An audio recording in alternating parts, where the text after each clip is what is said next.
welcome to Holistic Transformation. I'm Phoenix and this is my first full moon report. This full moon report covers the 18th of August 2016, where we have a full moon in Aquarius while the sun opposite is in Leo. So what does this mean? Well, the first thing is that there's a lot of challenges. As Leo is proudly sitting there as the dominant lion, it's very much in its power. The Aquarian moon has come to really shake that kind of energy up, and in fact in the midst of trying to make this video, oh my goodness, I've had my lamps broken and then different distractions outside, including there's a guy that's been drilling for the last hour. That has been really quite distracting, and I've been trying to focus on just, this is what I need to do. Thank you very much. I know you're just doing your job. But it just serves as a wonderful reminder that Aquarius is, and the energy of the Aquarian moon is very much upon us around about now.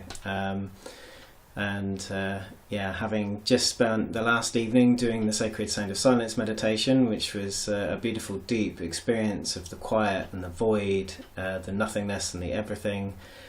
Such a beautiful space to be in. The change today is that even the seagulls are trying to make some noises. There's builders, there's cars, there's music being played outside. You know, everyone's having their own fun. They're doing their own thing. They're very much in that kind of Leo energy of being such the individual. And it's in the heat of summer here in the Northern Hemisphere, and especially in Britain, we need to make the most of this because we don't get a lot of great sunshine. In respect to some of the other countries in the Northern Hemisphere that do enjoy quite a long period of sunshine. So what else is going on? Well, at the moment we've got Mercury is tearing into the shadow patch. It's currently in Virgo before it goes retrograde around about on the 30th.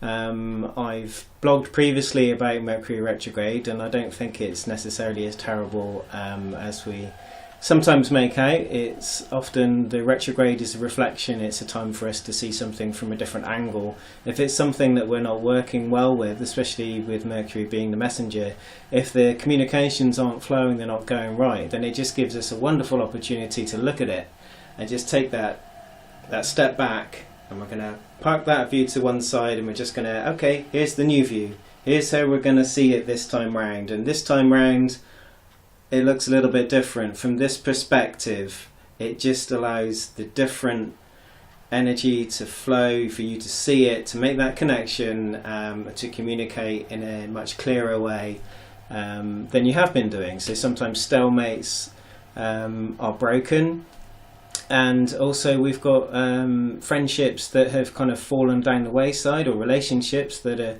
appearing like broken, maybe beyond repair. Suddenly Mercury is going to help us again see it from a different point of view, and then we go, oh, okay, maybe I was mistaken in my thinking that you're all about this, or you know, you think that I'm all about this, and no, that's only part of the equation. There's a bigger picture in all of this, and now that we see it from similar light, that we can work together again, even if it is us protagonists to each other. At least we're going to do this dance again, but we're going to do it from a slightly different angle, and that's going to make things just a little bit easier in the long term. It just may seem a bit crazy in the short term, especially with the other things that can happen with Mercury retrograde.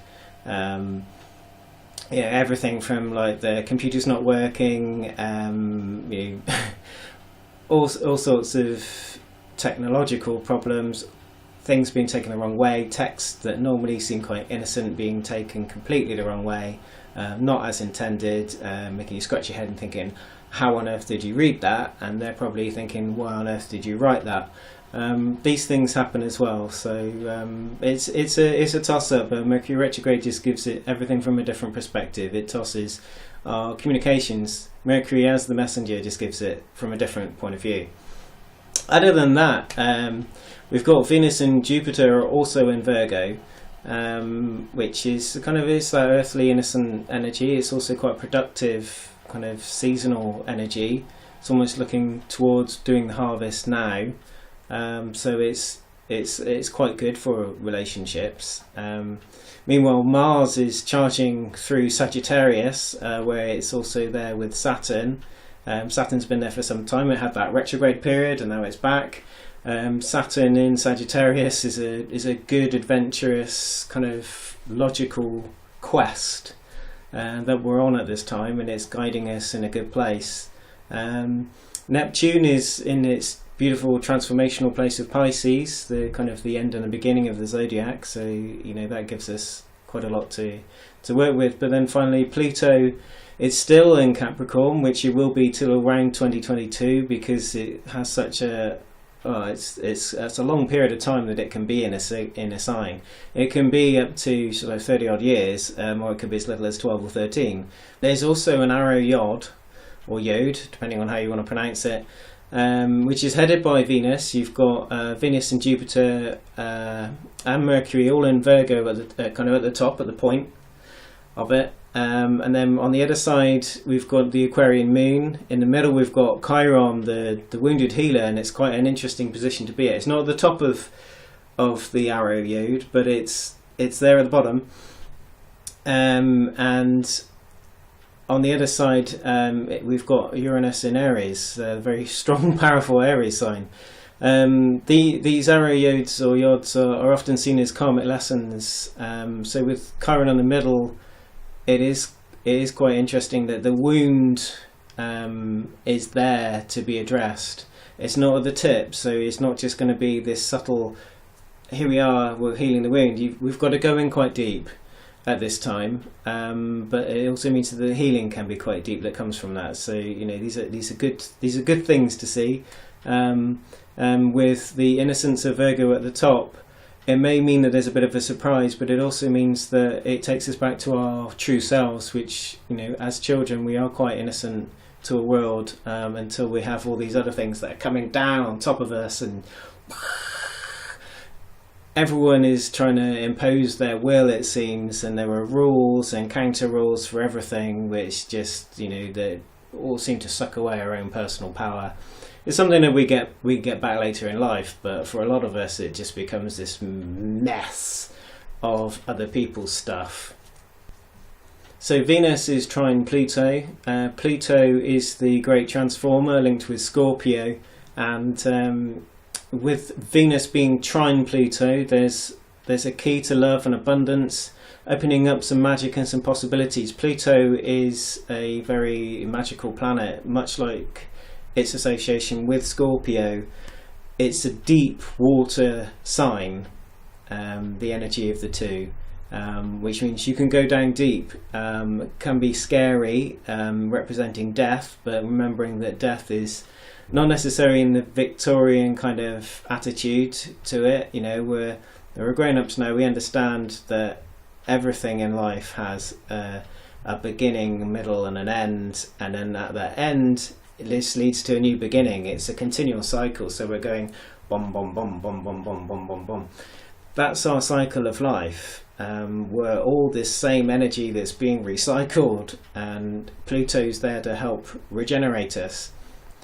With Venus being in Virgo right now, with Pluto in Capricorn, it is a good combination just to have some level-headed good magic out there. So keep your eyes and ears open and your heart open for possibilities coming up in the next couple of weeks.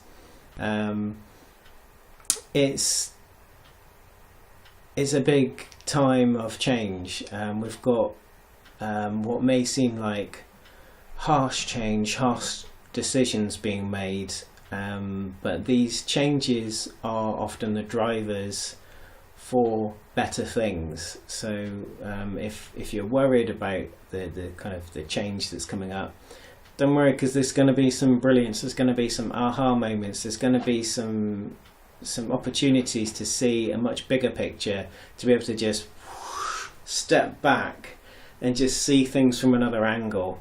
That's what's coming up in the next month, as this mutable T-square still moving around. Of course, mutable's great in a lot of ways because the cardinal energies are very much boom, boom, boom, lead, and the fixed are very much, well, this is how it is, this is how it's meant to be, we just keep doing it this way. The mutable energy is so fixed, it's called the dynamite of the cardinal. it's got the stability, the structure of the fixed. It moves. It's flexible, so it's neither of those two. It's neither the cardinal or the fixed. It is its own thing, but it's got the magic of the two other elements, and really bringing that together. This T-cross is giving us just this. It's mucking up the waters. It's making that ocean. The waves are a little bit deeper right now. They're really coming up. Tidal wave. And that's what we've got to deal with right now. But as we do sit back and we go, you know what, we've got our storm protection. We're going to be okay. There's not a flood. We're going to be okay. As long as we're keeping that energy away from fear, then we're going to be able to have the moments of clarity and those moments of insight. So don't worry, they are on their way. And finally, there's the continuation of the mutable T square. So we've got the kind of the T. Set up, which is with Venus, Saturn and Neptune. The moon was helping Saturn around about a week ago when they were conjunct, and now the moon is moving its way through, so it'll be conjunct with Neptune in the next week or so. And finally, so those aspects I'm talking about, what does that really mean about the full moon then? Because that's what this is all about. It's a snapshot at this particular time. I don't at the moment do weekly readings. I do astrological charts, the natal charts for people, but I really just like to check in on the full moon each month. So see, it's a wonderful marker for me. It's like 2 weeks before we're looking at the new moon and what we're going to manifest, and then this full moon is then when you are manifesting the things that you've put out for. Okay, so what's the full moon energy all about, and the interaction with the sun? What's the full moon challenge, as I like to call it? Well, when it comes to the full moon, you've always got opposition. You've got the sun opposite the moon, and that's how they are full. So at the moment you'll see that the sun is in Leo at 26 degrees, and then the opposition between them, that beautiful space, the opposition is where you've got the sun and up there Leo, that proud energy, and then you've got Aquarius, and Aquarius, the moon, is saying, not so fast, my friend. I know you want to be this fabulous individual, and I am great, I am Leo, and these are the things that I can do. This is my individuality, this is what I bring to the table. But then Aquarius is just there saying, hang on a minute, I know you're great, but there's a community out there. There's a reason why you're here, and it's not just to serve yourself, it's to help with the bigger picture, which is everybody else. So there's an aspect of you being bright and beautiful and being that lovely Leo, but we're here just to make sure that you actually don't just focus on yourself, and you don't stay in the ego, which is the kind of the home of Leo, being the sun, being the proud, the Aten, Ra, and the times of Egypt. It's the, Leo's the big deal. It's the king of the jungle. It's the king of the zodiac. It's the strongest sign. And then, who are you, Aquarius? Coming over here telling me that it's not all about me, and that it's about a bigger picture, and that I've got a part to play in this, and that everybody else's role is going to be as good as mine. And wait, I don't like that, because I'm Leo. This is Leo energy. We are the sunshine. We are the power. As in, for Leo, I am the power, but then Aquarius is really saying, no, we are the power, and we all hold it together. We've all got our roles to play. And it's the polarity between the two. It's the I and the we again coming together in this period of time. So the self-expression, the individual, is suddenly meeting this community. So the challenge is to stay firm with remembering who you are and remembering why you're here, and then go out, meet people, connect with people, become part of the world. Don't just stay connected to a mobile phone on Facebook, maybe clicking like, or just stalking through and, oh yeah, this is what's going on in the world. This is the world. This isn't the world. The world, well, it's an aspect of the world, but the world really is everything that's out there. It's meeting everybody. It's there, it's something for us to really connect to, and really the beauty of physical existence is that interaction with other beings, whether that be human or animal, or whether it be the elements like, you know, the trees and the flowers.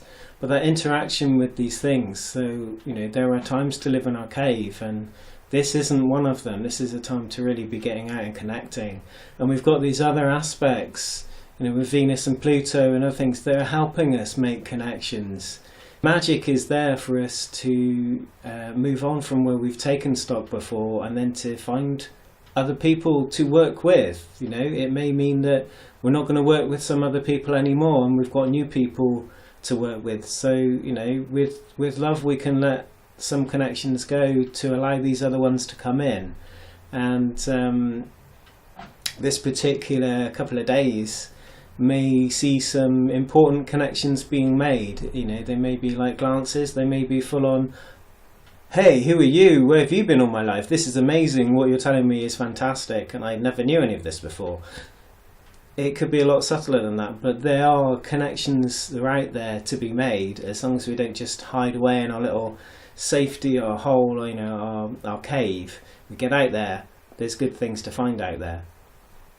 So effectively, so the energy of the time, especially, you know, these 3-day halo of the full moon, the day before, the actual day, and the day after, is to really be objective, be receptive, you know, be that proud lion, but also be aware of that energy of Aquarius, and just allow that influence to go, hey, do I know you? Or we need to work together. Should we work together? Hey, let's talk. Let's see what's going on, and make those connections and make that magic happen. You know, I often say that Aquarius is kind of a mixture between genius and the kind of chaos and psychopathy, because it's got that ability to transform either way. So, you know, go and find the right people to work with. They are out there, and this is like a little portals open over these next few days for you to go and find them. So finally, I'm going to finish now with the full moon mantra. If I seem at all displaced, know that I cannot be replaced. We all have a part to play in this game before we all end up the same. We all are going to end up the same. We're going to regenerate into something else after this. You know, our energy is just going to turn into other things, you know, as everything does in life. We've all got our parts to play, and there are connections to find, and there's a little window that's open right now for this full moon that may help you, you know, sowing the seeds for a happier tomorrow. So try not to hide.